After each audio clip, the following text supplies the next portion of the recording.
Now, the free particle solution. In Klein-Gordon, the plane wave is what? Is the normalization factor times e to the minus et, sorry, there's I here, et minus p times x. We forget about the vectors, okay? And if we substitute this in the Klein-Gordon equation, we have the equation here. Second derivative of t minus plus over psi equals 0. So if we substitute here, we get what? Derivative of I minus plus m squared. We have n e to I e t minus inner product of x, or scalar product, equals 0. Now, if we do what now?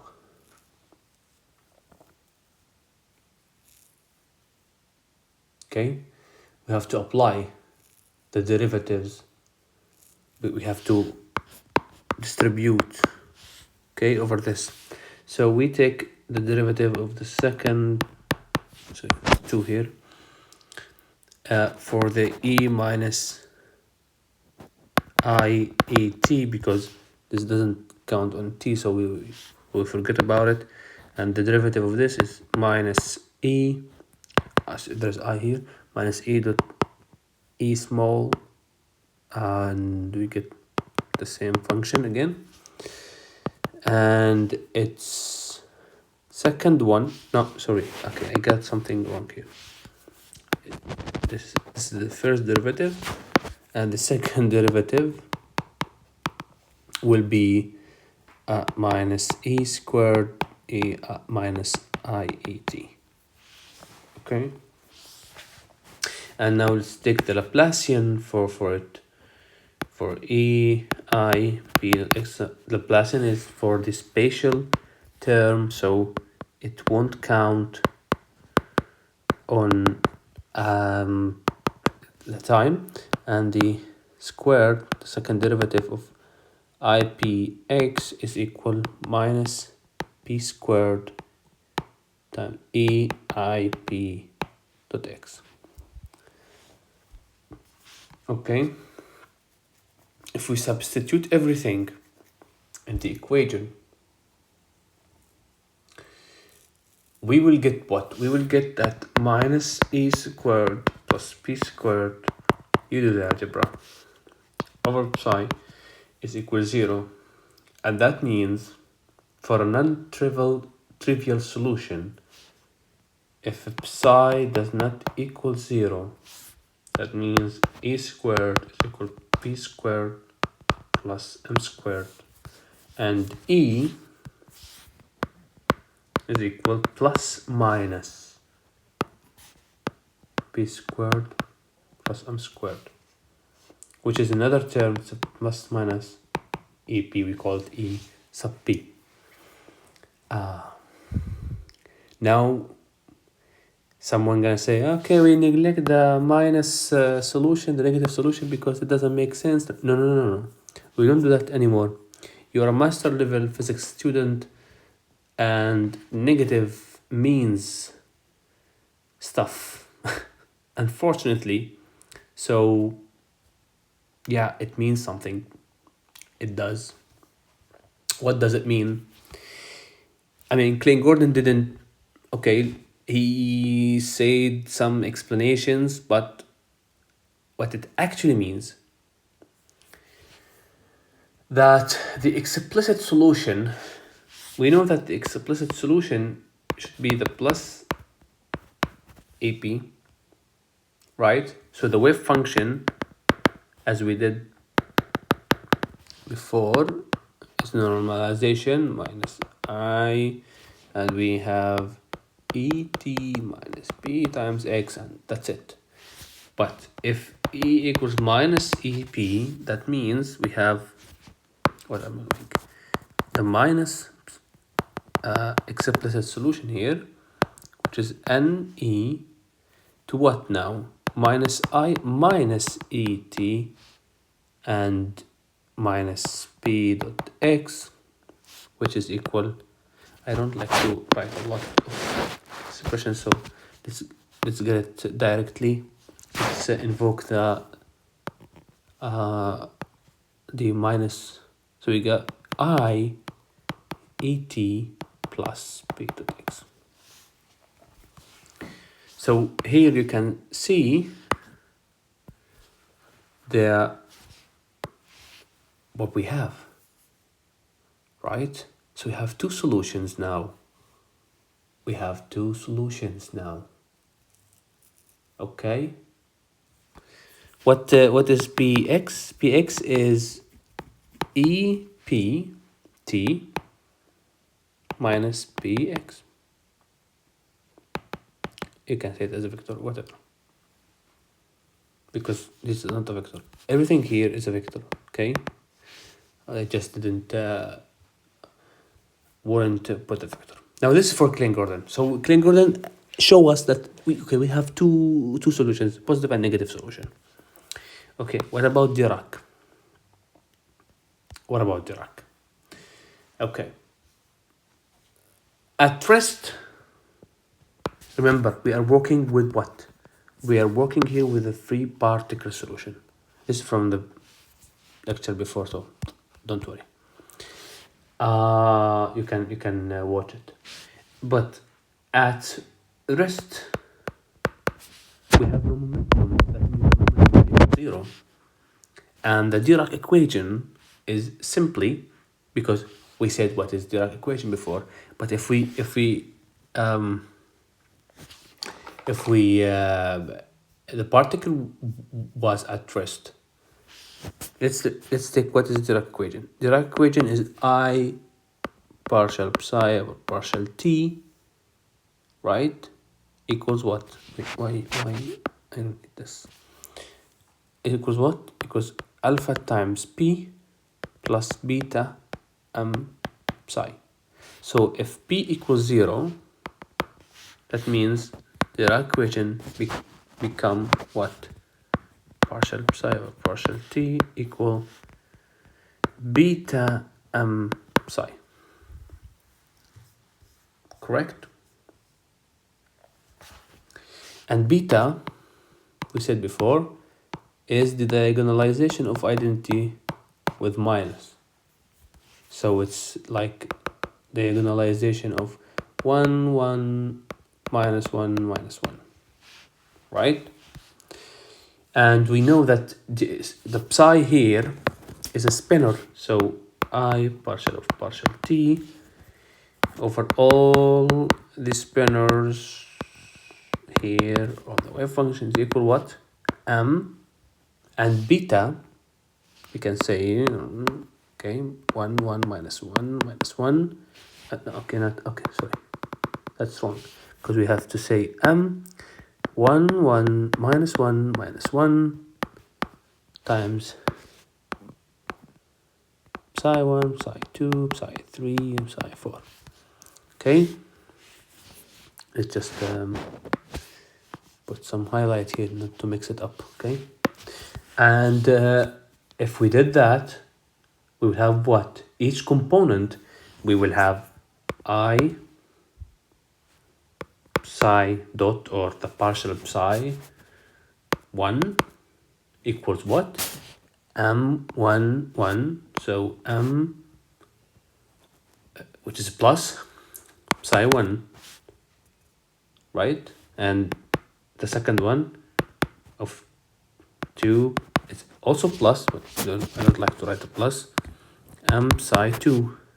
And the third one is I 3 is equal minus psi 3, and I psi dot 4 is equal minus psi 4.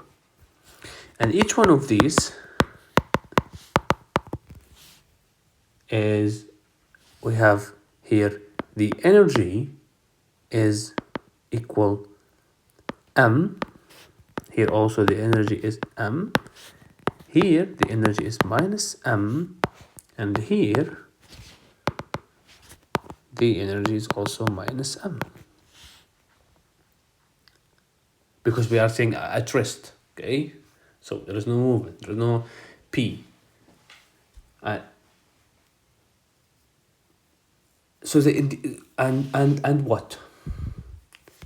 Remember that p.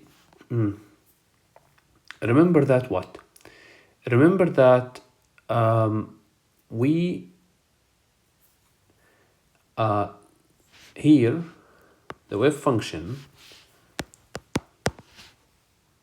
psi of x and t is equal n e minus et minus p dot x. Well, this is 0, so it's equal ne minus et. While e is equal m, and sometimes e equals minus m. This is for 1 and 2, and this is for 3 and 4. Okay, so what we get?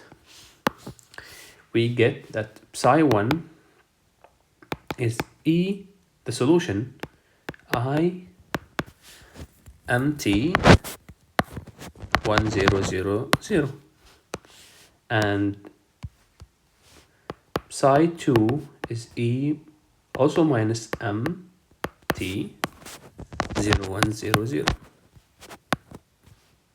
and so on. And also psi 3 will be what? Now psi 3 will be e plus I mt 0 0 1 0, and psi 4 is equal e plus I mt 0 0 0 1. This is for particle at rest. Now it's easy to invoke now the momentum. It's easy now to say that what is the solution with momentum?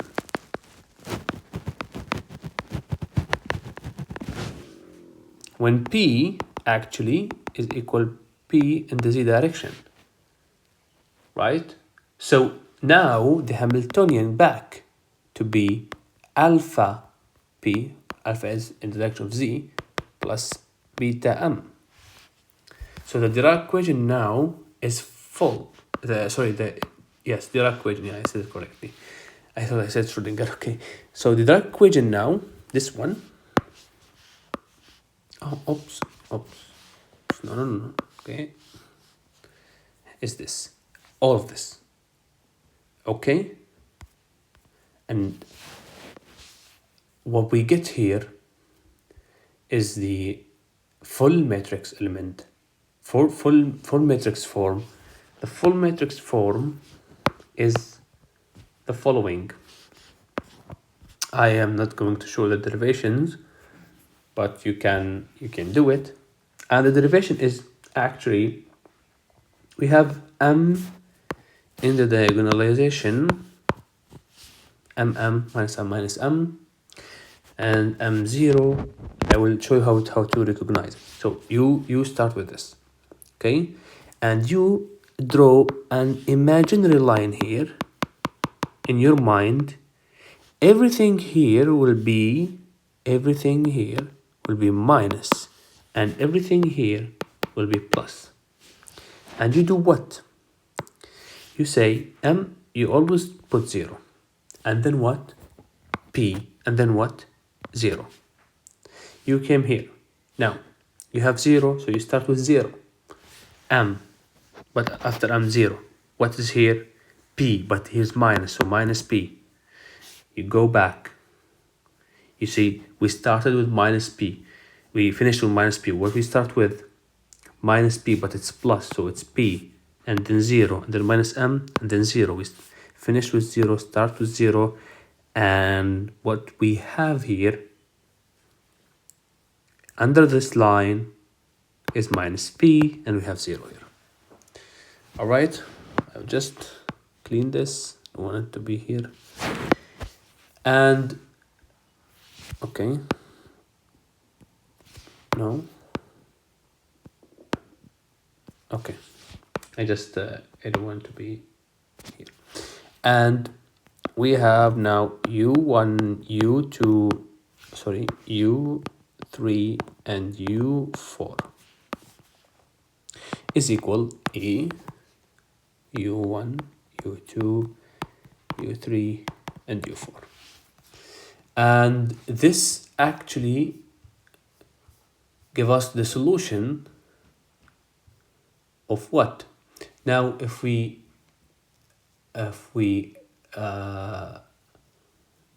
note that the matrix is block structured, and u1 and u3 coupled together, u2 and u4 coupled together. And for that, for the first equation, we get, if they are coupled together, that means u3 has some relation with u1, and u4 has some relation with u2. And this relation is that u3 is equal E minus m over p u1, and u4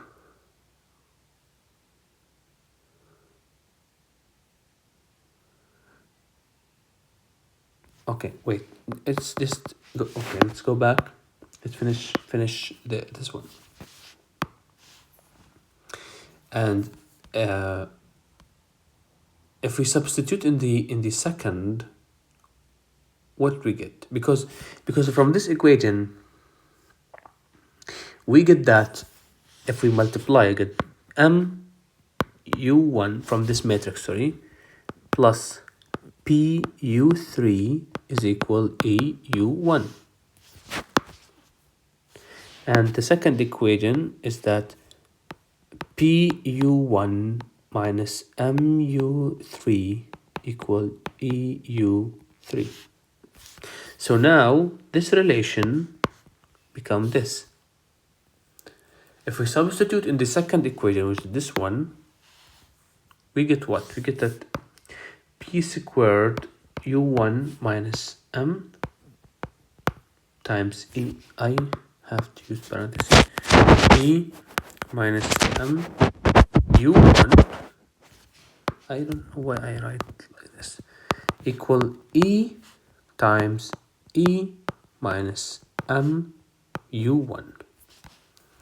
And so p square now will be e minus m plus m e minus m equal what? Equal e plus m and e minus m, which is e square minus m square. So again, p square is equal e square plus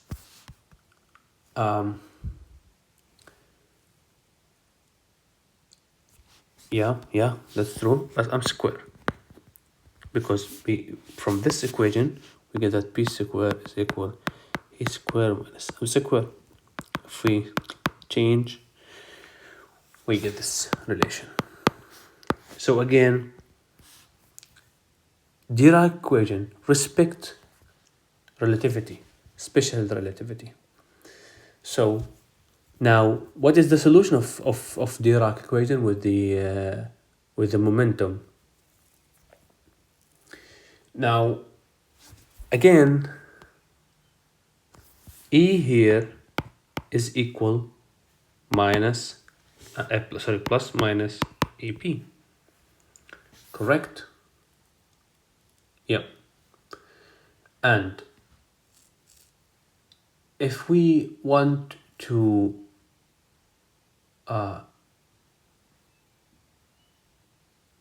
find the solutions of dirac equation, we have we will get what? Now, this term can be written as the flip of it. P over, by some algebraic process, we get it like this, right? U1. B is the same, but we get it like this. Physicists like to do weird stuff for no reason. But how you do that? I will show you. I'll show you how to do that. Let's say that E, as we said, minus AP minus M over P is equal what? Is equal itself, right? Correct? Yeah, that's correct.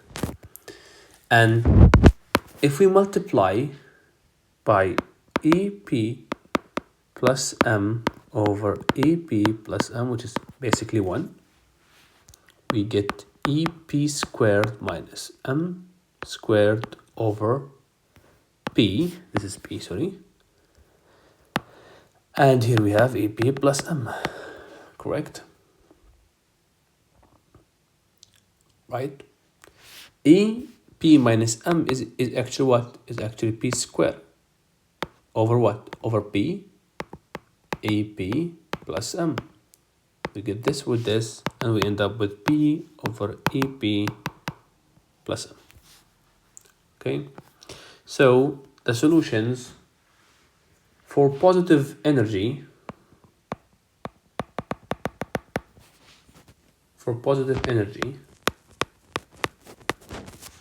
spin up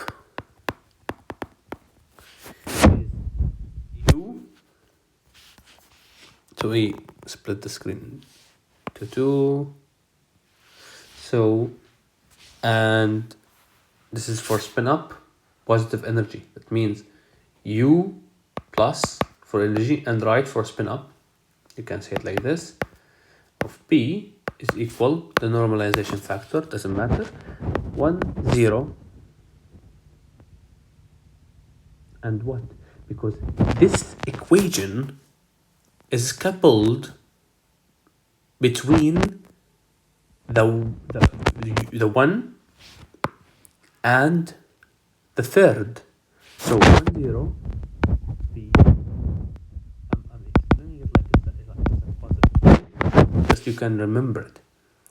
And we have here also positive energy,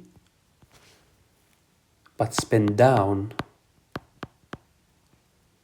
The helicity is -1. Here's the helicity is +1. Here's the helicity is -1. So now we have U plus for energy, L for down of P as usual equals N. And this second solution, remember, it's coupled between the second and the fourth. So 0, 1 for the second, 0, and the fourth. It's the same, but it's minus. So it's minus P over EP plus M. Okay. All right. What about negative energy and spin up? That means that we have U, the energy is negative, but the spin is up, so it's R of P, which is equals N. And remember, this is the third one. The third one is coupled between the first and the...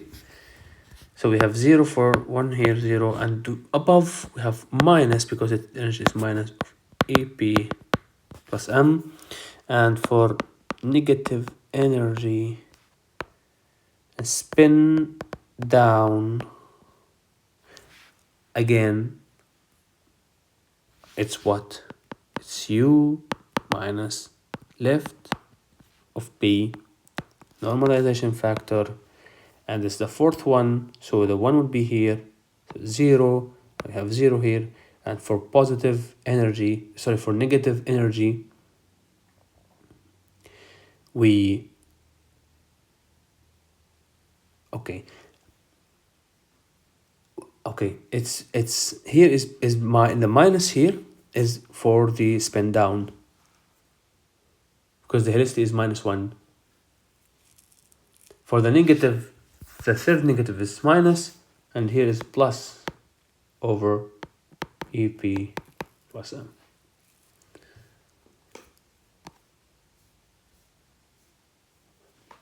Let's summarize it. Comparing the solutions, we got two solutions from Klein-Gordon.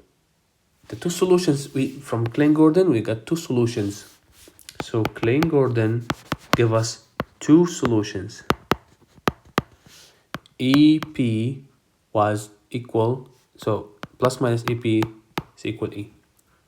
Okay, so we have two solutions, E equals plus EP and also E equal minus EP. H is a single complex number times a plane wave. No spin information, we got nothing. But from Dirac,